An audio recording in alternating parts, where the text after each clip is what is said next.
plenário. Estamos de volta com o Direto do Plenário. Vamos direto à sessão plenária da tarde desta quarta-feira, segunda parte da sessão. Senhor Vice-Procurador-Geral da República, doutor Humberto Jacques, senhor advogado doutor Walter Bittar, a quem cumprimento também pela sustentação oral. Uma saudação muito especial ao eminente relator, ministro Alexandre de Moraes, que, como sempre, trouxe um voto escorreito e exaustivo. Trata-se, como visto, de recurso extraordinário admitido sob o regime da repercussão geral. Tema 1043. Interposto contra acórdão do Tribunal de Justiça do Estado do Paraná em agravo de instrumento. Este, por sua vez, manejado contra decisão de primeiro grau deferitória de liminar em ação de improbidade administrativa proposta pelo Ministério Público Local para efeito de indisponibilidade de bens dos réus, exceto aqueles em face dos quais não requerida pelo autor a liminar. E esses excluídos são aqueles com os quais celebrado acordo de colaboração premiada pelo Ministério Público do Estado do Paraná, em que, dentre outros termos, fixados a extensão para os desdobramentos cíveis, inclusive improbidade administrativa, da tese veiculada no presente recurso.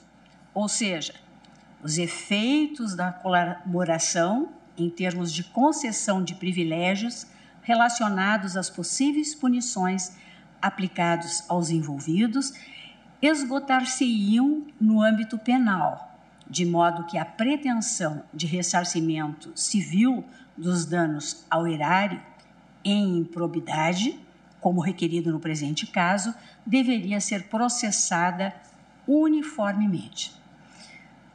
A questão jurídica subjacente a estes autos diz com a extensão dos efeitos do acordo de colaboração premiada à esfera civil administrativa, ou, como muito bem pontuado pelo eminente relator, sobre a possibilidade de emprego da colaboração premiada, que todos sabemos é um instituto de natureza penal, no âmbito da ação civil pública por ato de improbidade administrativa, objeto da Lei 8429 de 1992.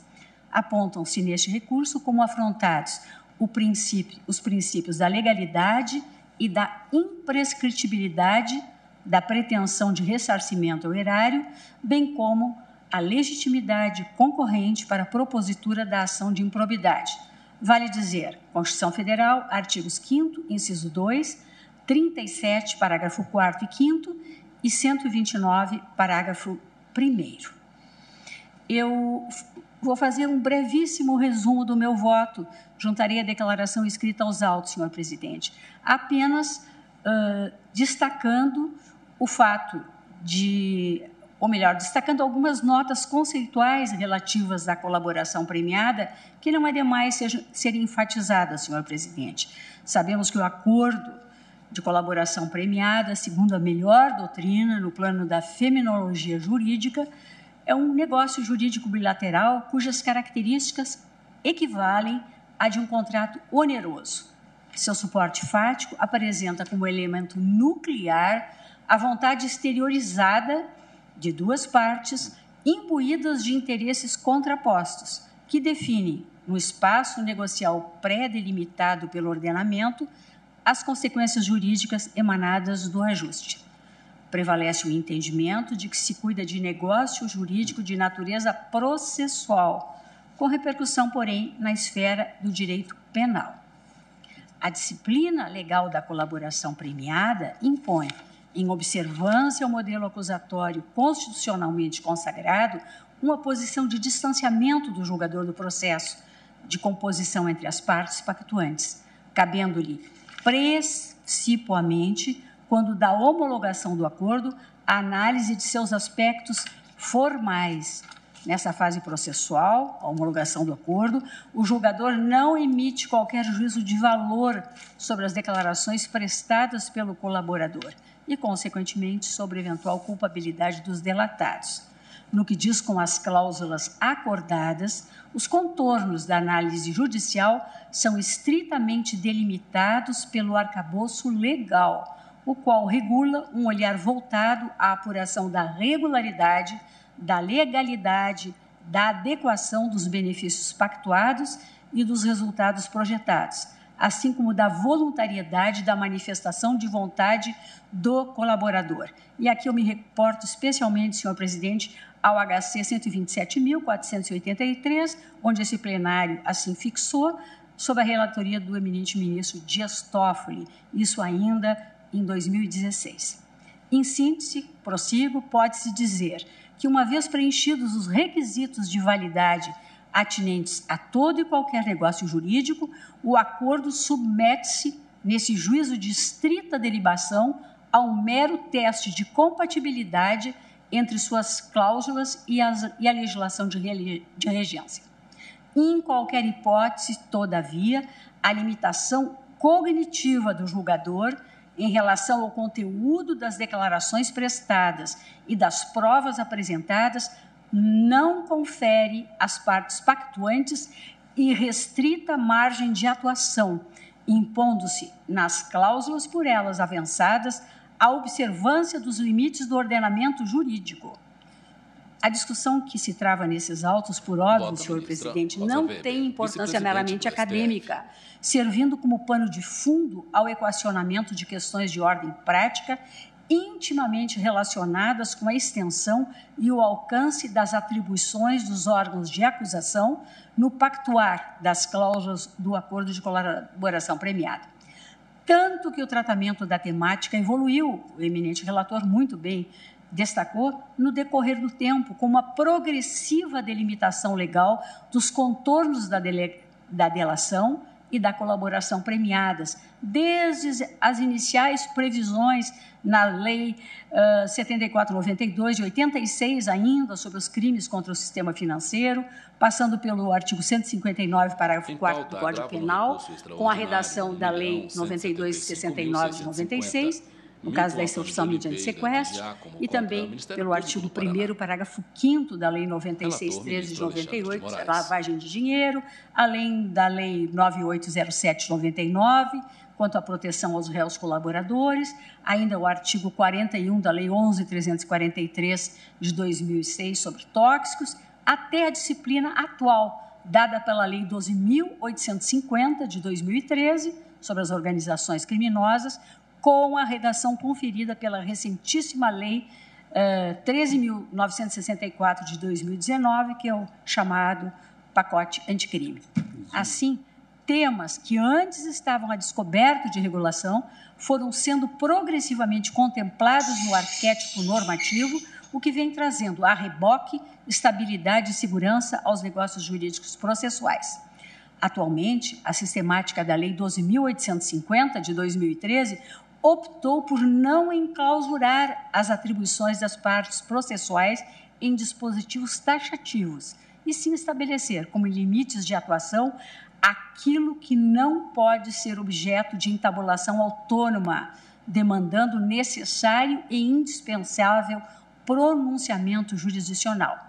Alguns dos temas concernentes aos limites materiais de atuação das partes na entabulação do acordo amadureceram no próprio seio jurisprudencial, tendo este Poder Judiciário de dar soluções aos casos concretos sem dispor, àquela altura, dos mesmos instrumentos normativos que agora traçam com maior clareza as atribuições de cada um dos envolvidos na operacionalização do Instituto. E eu aproveito aqui, senhor presidente, para mais uma vez, num parêntese, enfatizar o inestimável trabalho desenvolvido pelo saudoso e querido ministro Teori Zavascki no desbravar do Instituto no cenário jurídico nacional.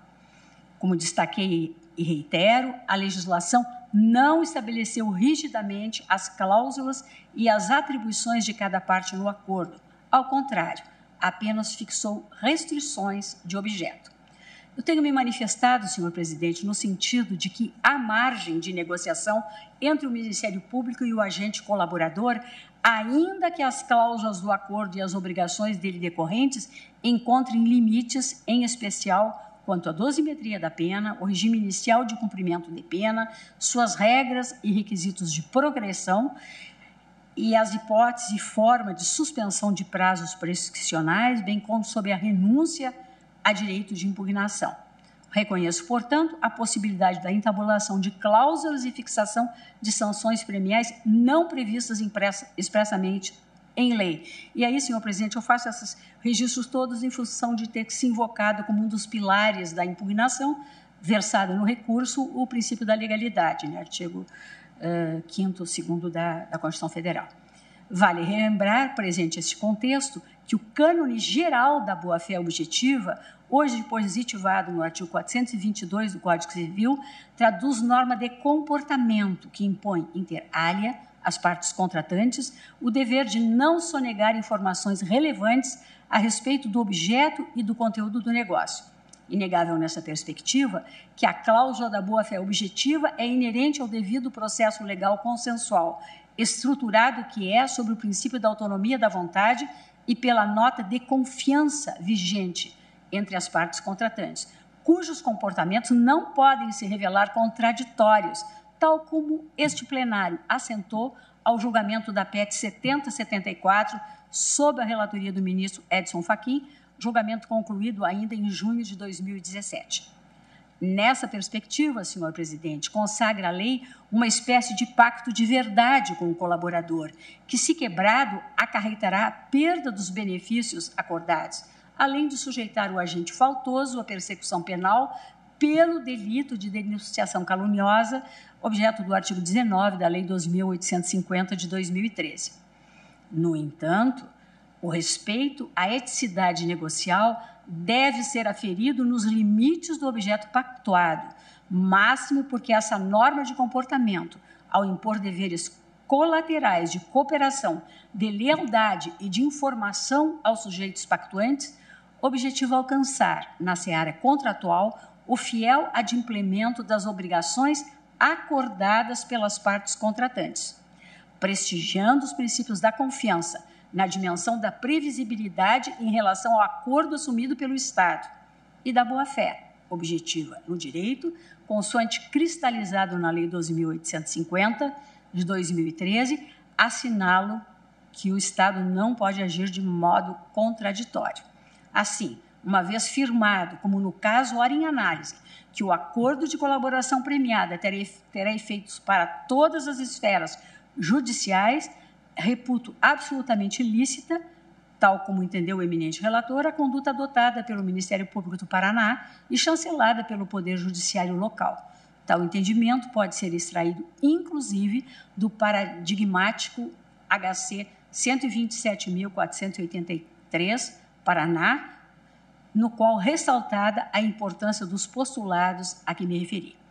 É preciso reconhecer a inegável comunicabilidade numa visão verdadeiramente sistêmica, chamado microsistema anticorrupção, entre as leis 12.846 de 2013 e 12.850 do mesmo ano, com a Lei 8429 de 92, alinhado aos motivos supramencionados.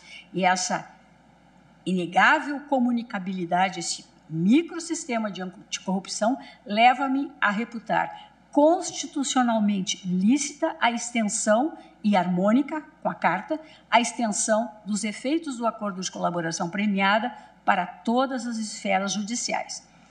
Observo que, com a alteração do artigo 17, parágrafo 1º da Lei 8429 de 92, esse artigo que vedava transação, acordo ou conciliação nas ações de improbidade, para agora prever expressamente, por meio do acordo de não persecução cível, a possibilidade de pactuação em ações dessa natureza. Faço apenas um registro de que, mesmo antes da entrada em vigor do pacote anticrime, do meu ponto de vista, já era possível, no âmbito de ações civis de improbidade administrativa, a entabulação de acordo nos termos da fundamentação que exposei e que resumi, senhor presidente. Há, contudo, inegavelmente, que estabelecer de forma expressa algumas ressalvas, como o fez com muita clareza, com muita pertinência, o eminente relator, diante da imprescritibilidade das ações de improbidade voltadas ao ressarcimento ao erário em relação a atos dolosos. Tal ressarcimento ao erário é obrigação extraível do próprio texto constitucional, sob o rigorosíssimo regime da imprescritibilidade, artigo 37, parágrafo 5º da Constituição Federal, reconhecido por essa Suprema Corte ao julgamento do recurso extraordinário 852.475, redator para acórdão, ministro Edson Fachin, julgamento em publicação em 25 de março de 2019. Nessa linha, eu concluo, senhor presidente, no sentido da incompatibilidade entre o dispositivo constitucional que consagra a imprescritibilidade do dever de reparar o dano e o discurso que prega ampla liberdade negocial para permitir que o colaborador se aproprie definitivamente e com a chancela judicial de parte ou de todo o proveito financeiro decorrente da prática do ato ilícito. Eu me limito a esse aspecto que me parece o mais sensível. Eu nego o provimento, senhor presidente, ao recurso extraordinário, acolhendo na íntegra a tese proposta pelo eminente relator, que inclusive já teve a delicadeza de remeter, né, aqui a uma nova formulação que, na verdade, apenas implica a adequação e da sugestão trazida, né, a incorporação da sugestão trazida pelo eminente ministro Lewandowski. Com o relator, senhor presidente, ao voto. Muito obrigado, ministra Rosa Weber. Com voto, Vossa Excelência, ministro Dias Toffoli. Senhor presidente, senhoras ministras, senhores ministros, senhor vice-procurador-geral da República, doutor Humberto Jacques de Medeiros, doutor Walter Bittar, cumprimento senhoras e senhores advogados, senhores servidores, todos que nos acompanham. Senhor presidente, cumprimentando os votos proferidos, mas eu vou pedir vista dos autos. Peço vista, senhor presidente. Anuncio o resultado que, após os votos dos ministros Alexandre Moraes, relator, que negava provimento ao recurso nos termos do seu voto, no que acompanhado pelos ministros Edson Fachin, Alberto Barroso, Rosa Weber, pediu vista o ministro Dias Toffoli. Aguardarão os demais. Tá certo? Aguardarão os demais. Muito obrigado. Isso. O ministro recebe então, mais vamos passar agora do plenário. Para a ação direta de inconstitucionalidade 5688, da relatoria do ministro Edson Fachin. Eu faço uma resenha que, após o voto do ministro Edson Fachin, que julgar parcialmente procedente o pedido formulado na ação direta no tocante ao artigo 3º da Lei 8.071 de 2006, do Estado da Paraíba, e do voto do ministro Dias Toffoli, que julgava improcedente o pedido, pediu vista dos autos do ministro Gilmar Mendes, que, ora, devolve a vista e tem a palavra.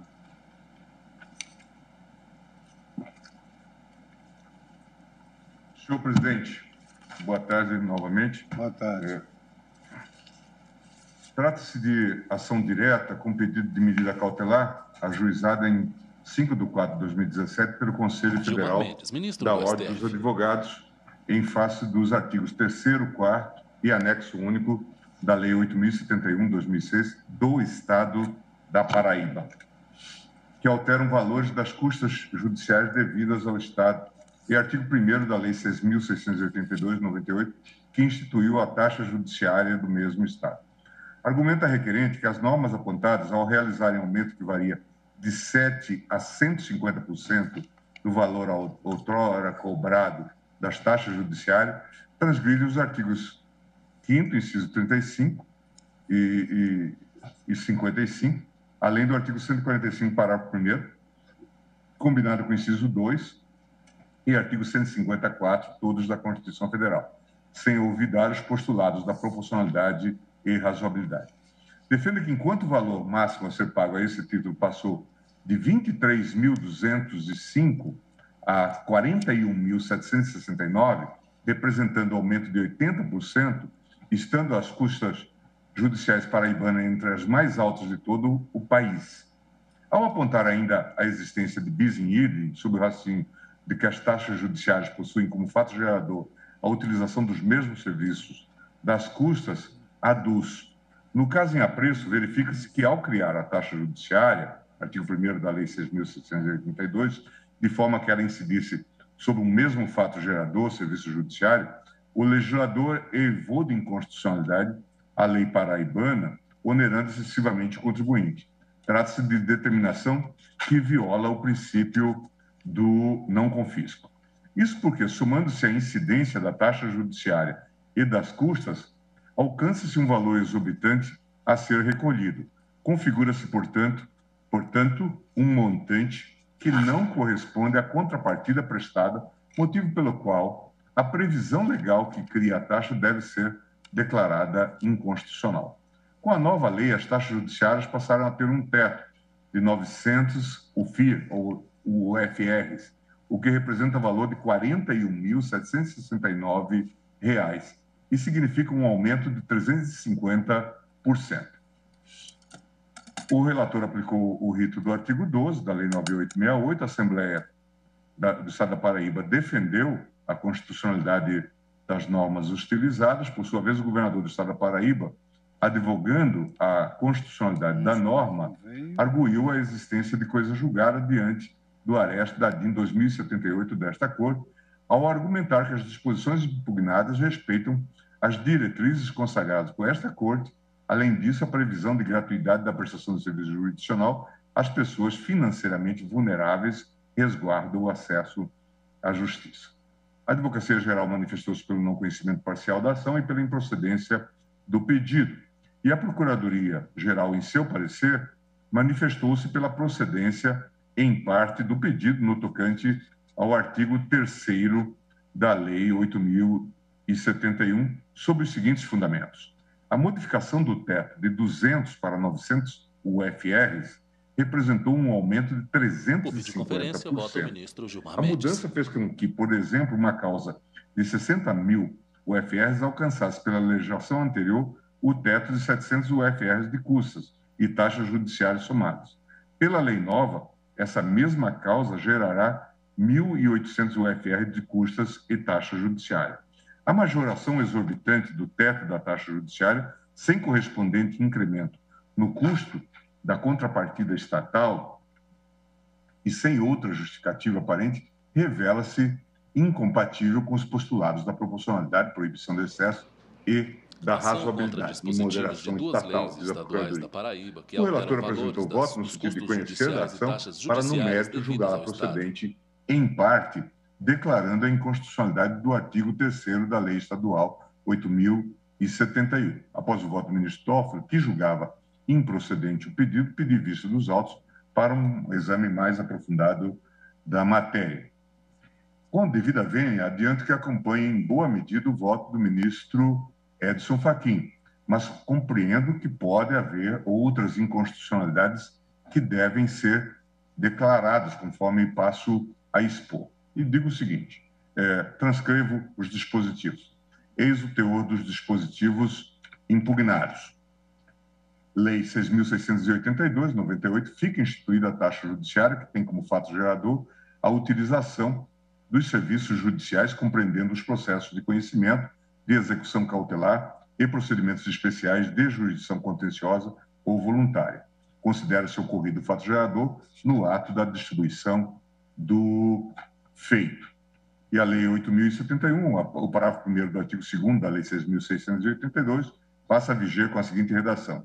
Em nenhuma hipótese, a taxa de que trata esta lei poderá ultrapassar o valor correspondente a 900 UFRs, nem será inferior ao valor de uma UFR. Os itens especificados das tabelas anexas à lei estadual passam a viger com a redação dada no anexo único desta lei. Entendendo necessário registrar a redação anterior das normas alteradas, também transcrevo os trechos. E digo o seguinte, cabe mencionar que outra norma estadual, declarada constitucional por esta Corte, na DIN 2078, já havia aumentado o valor máximo das custas judiciais de 20 UFRs para 500 UFRs, tal como se observa do artigo 1º da Lei Estadual 6.688 de 98. Ou seja, as normas ora questionadas nesta DIN, além de criarem a taxa judiciária com teto inicial de 200 UFRs, mantendo a cobrança também das custas judiciais, também incrementaram o teto de 200 UFRs para 900 UFRs, além de aumentarem o teto máximo daquelas custas de 500 UFRs, não questionadas nesta demanda, para 900 UFRs, artigo 2º da Lei 8.071 de 2006. Eu transcrevo os dispositivos constitucionais e digo o seguinte: a discussão dos autos perpassa saber se é possível a cobrança de taxa judiciária e de custas judiciais de forma acumulativa para ajuizamento de demandas judiciais, o ne bis in idem, além de saber se é possível aumentar a alíquota de 1,5% para 5% ou até 6,5%, e no caso do teto de pagamento daqueles tributos, incremento de 200 para 900 UFRs e 500 UFRs para 900 UFRs, respectivamente, além da própria atualização da UFR sem qualquer justificativa que guarde correlação com o serviço efetivamente prestado. Eu transcrevo o artigo 24.4 e 98, parágrafo 2º da Constituição e digo o seguinte: por certo que o Poder Judiciário goza de autonomia financeira, tanto a autonomia não autoriza os tribunais, senão a prerrogativa de elaborar suas propostas orçamentárias dentro dos limites estipulados conjuntamente com os demais poderes.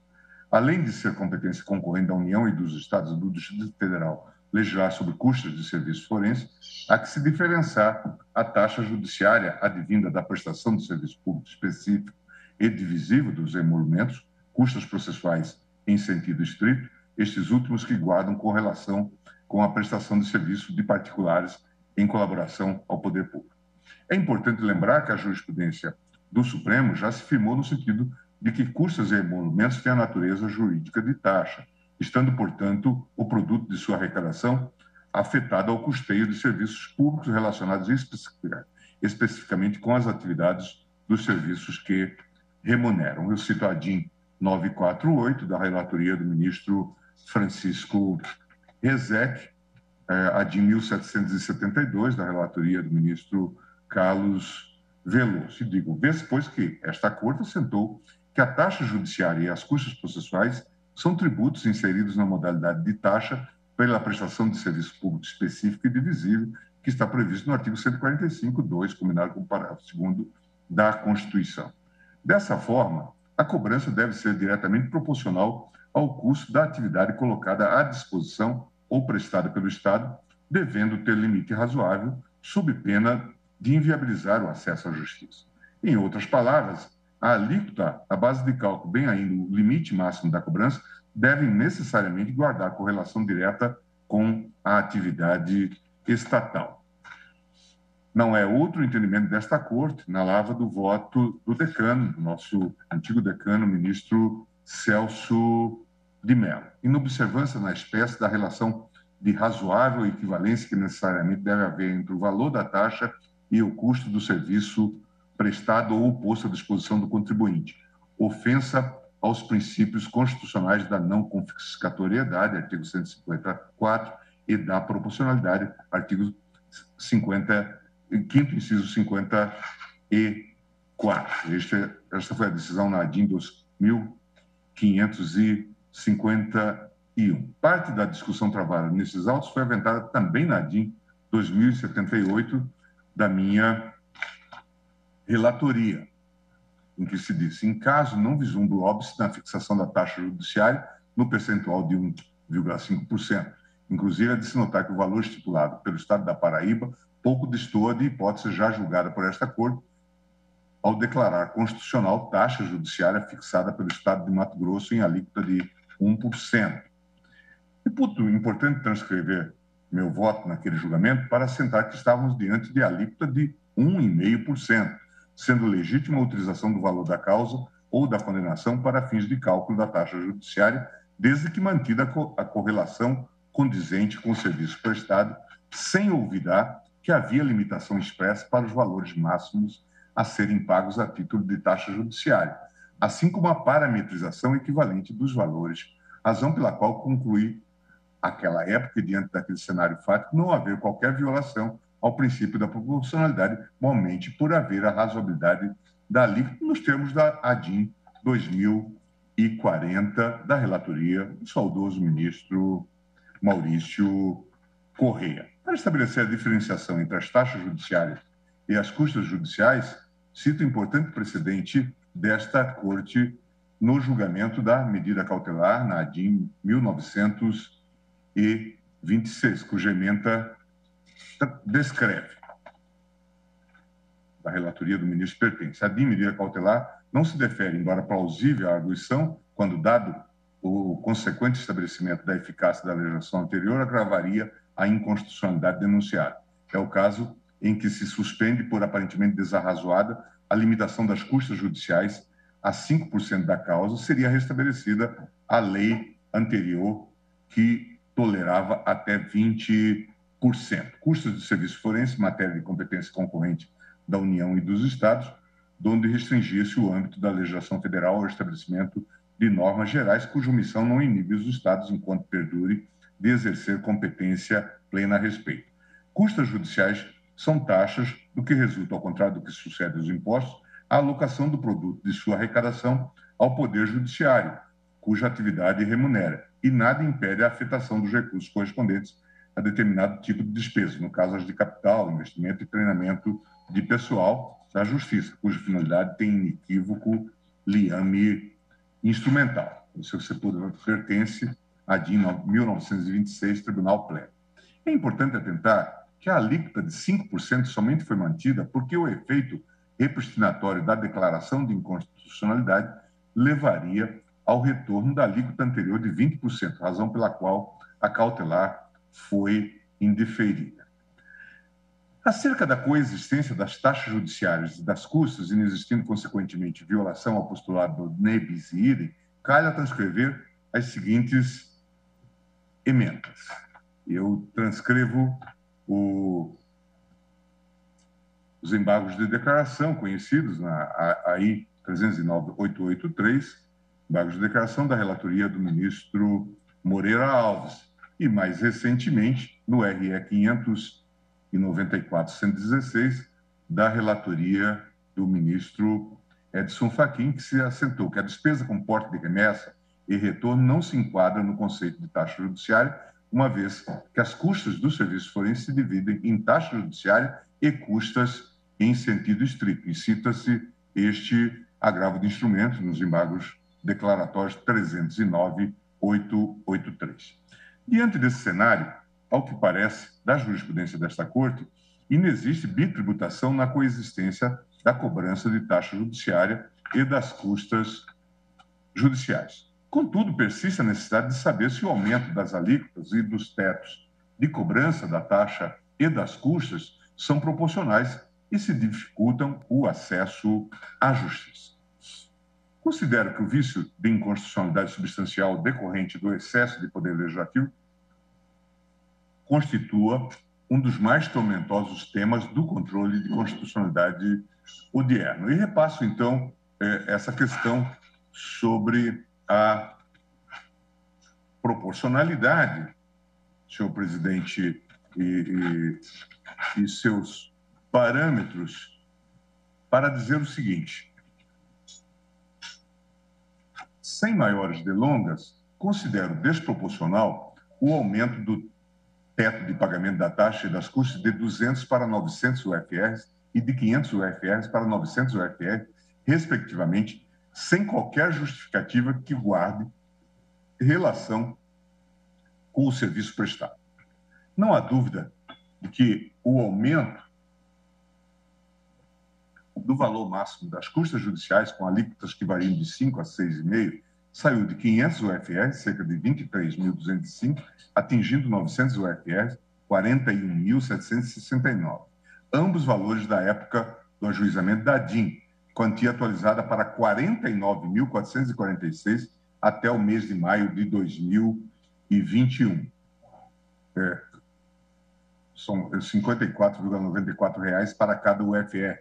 Constatações que representam incremento de 80%, ou não guarda a proporcionalidade com a necessidade das taxas guardarem, preservarem com relação com o serviço prestado Por ou posto à videoconferência, disposição. vota o ministro Gilmar Igualmente, Mendes. para a taxa judiciária, que possui a alíquota em regra de 1,5% do valor da causa, o limite máximo passou de 200 UFRs, equivalente a 9.282 na data do ajuizamento, em 4 de 2017, para 900 UFRs, 41.769 no mesmo marco temporal, cujo valor atualizado hoje atinge 49.446, representando aumento impressionante de mais de 350%.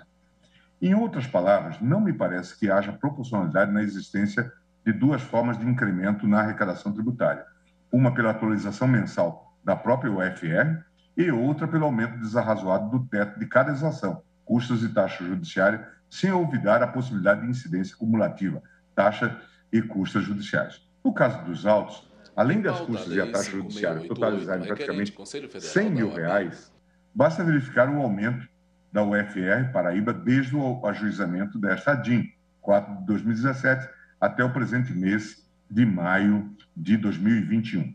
Naquele primeiro marco, o valor de cada UFR no estado da Paraíba equivalia a R$ 46,56. Na presente data, o montante já alcança R$ 54,94, o que representa por si só aumento de 18%. Possibilitar que, além dessa atualização no valor da UFR Paraíba, a qual isoladamente consideram proporcional, também possa ocorrer cumulativamente o incremento desmesurado do teto, é permitir uma tributação escorchante, a meu ver, a qual considero inconstitucional por manifesta desproporcionalidade com o custo do serviço. Eu cito, então, precedente do nosso antigo decano, o ministro Celso de Mello, na ADIM 2551, já mencionado, que ele dizia com todos os grifos: o poder público, especialmente em sede de tributação, não pode agir imoderadamente, pois a atividade estatal acha-se essencialmente condicionada pelo princípio da razoabilidade, que traduz limitação material à ação normativa do poder legislativo. O Estado não pode legislar abusivamente. A atividade legislativa está necessariamente sujeita à rígida observância de diretriz fundamental, que, encontrando suporte teórico no princípio da proporcionalidade, veda os excessos normativos e as prescrições irrazoáveis do poder público. O princípio da proporcionalidade, nesse contexto, acha-se vocacionado a inibir e a neutralizar os abusos do poder público no exercício de suas funções, qualificando-se como o parâmetro de aferição da própria constitucionalidade material dos atos estatais. A prerrogativa institucional de tributar, que o ordenamento positivo reconhece ao Estado, não lhe outorga o poder de suprimir ou de inviabilizar direitos de caráter fundamental constitucionalmente assegurados ao contribuinte. É que este dispõe, nos termos da própria Carta Política, de um sistema de proteção destinado a ampará-lo contra eventuais excessos cometidos pelo poder tributante ou ainda contra exigências irrazoáveis veiculadas em diplomas normativos editados pelo Estado. Isso foi na ADIM 2551, da relatoria do ministro Celso, pleno, DJ do 20/4/2006. Nesse ponto, eu cito estudo do Conselho Nacional de Justiça sobre o perfil da fixação de custas judiciais no Brasil e análise comparativa da experiência internacional, na parte que interessa, e que diz o seguinte: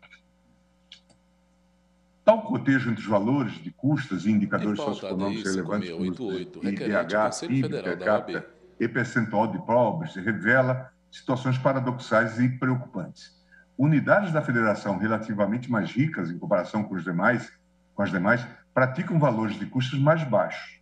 Estados relativamente mais pobres, ao contrário, impõem custas e taxas judiciais mais altas. O mesmo ocorre no âmbito das regiões geográficas do Brasil. A região sul, que possui o IDH mais elevado do Brasil, 0,829, é a que adota valores mais baixos para as custas judiciais do país. Vide gráfico 7.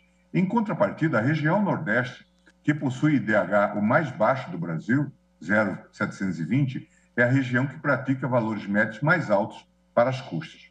Por fim, mostra-se interessante fazer uma comparação em termos percentuais do valor das custas com o salário mínimo.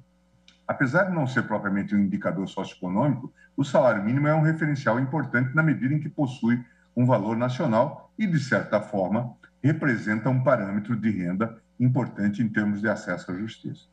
Conforme se pode observar na tabela 2, página seguinte, dizia esse relatório do Conselho, nas causas de 2000, observa-se que no Ceará o jurisdicionado pode se deparar com custas que representam 120% do salário mínimo, ao passo que em Rondônia o valor cobrado representa apenas 6% do salário mínimo. Para causas de valores mais elevados, 20 mil, 50 mil, 100 mil, observa-se que na Paraíba os percentuais representam, respectivamente, 233%, 509% e 1.018% sobre o salário mínimo.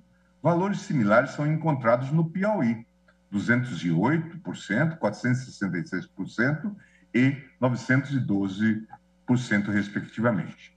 O estudo também foi objeto de consideração na ADIM 5.612, da relatoria do ministro Fachin, na qual o plenário entendeu que não haveria desproporcionalidade no aumento de alíquota de 2% para 4% das custas judiciais Ministro pausa do Estado de São Paulo, maior renda per capita.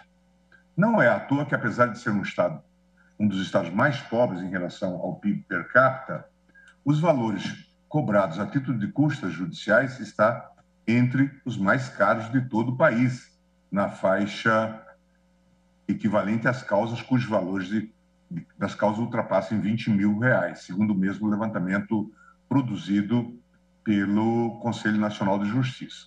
Ao se referir à média nacional, colhe-se o seguinte.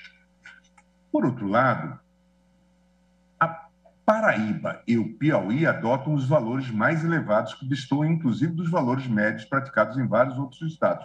Distrito Federal, Santa Catarina, São Paulo e Rio Grande do Norte, destacados em verde, praticam valores médios abaixo de R$500. No Piauí e na Paraíba, destacados em vermelho, as custas médias são bastante discrepantes em relação aos demais estados, acima de R$2 mil. O Maranhão aparece na terceira posição entre as custas mais altas, com custas médias em torno de R$1.300. Tal cenário revela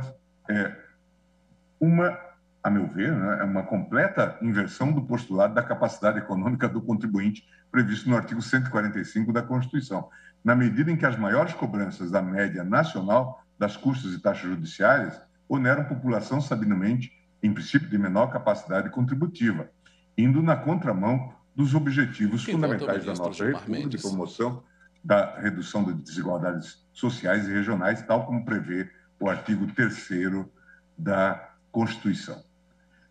Certamente, essa Corte não pode chancelar com essa desnaturação da lógica constitucional, que alteram valores das custas judiciais, chancelar essa desnaturação da lógica constitucional, permitindo a cobrança tributária maior a quem possui menor capacidade econômica, situação que só faz aumentar as desigualdades sociais e regionais. Por tais razões, nos limites máximos fixados pela Lei 8.071 de 2006, superam completamente, a meu ver, o critério de proporcionalidade aguardado em relação à correlação de serviço público efetivamente prestado, devendo ser declarados inconstitucionais. Eu trago, então, ainda consideração sobre a questão do direito de proporcionalidade. Trago o texto clássico do professor José Casale Tarnabás sobre o dever fundamental de pagar impostos, e me refiro ao artigo 145, parágrafo 1º, e digo o seguinte, senhor presidente, para encaminhar para o encerramento. Sob esse marco constitucional, parece possível partir da comatação da lacuna inicial relativa à explicitação de um óbvio dever fundamental de pagar impostos à superação da lacuna ainda mais grave, consistente em haver-se obscurecido o imperativo de equidade e isonomia na distribuição dos ônus da tributação. Esse último ponto é decisivo e elimina por completo a descrição individualista da oposição supostamente aporética entre cidadão e Estado. E por isso, eu digo, ao disciplinar de maneira isonômica, segundo a capacidade econômica do contribuinte, a distribuição dos ônus tributários e operar por meio de fiscalização tributária para conferir efetividade a esse objetivo, o Estado está verdadeiramente a prestar aos cidadãos a função de árbitro de um conflito ineliminável entre agentes privados. Dito isto, entendo que o postulado da vedação ao confisco mereça nova releitura frente ao direito de propriedade, normalmente naquelas situações em que haja um arvoramento da exação estatal sobre o patrimônio do contribuinte de tamanha monta, isoladamente, que configure tributação escorchante e vexatória. Para tanto, basta somarmos o valor máximo da taxa e das custas judiciais que incidem sobre a mesma base de cálculo, o valor da causa, para percebermos que os tetos somados chegam a 1.800 UFRs, o que equivale a R$ 98.892, valores atualizados até o mês de maio de 2021.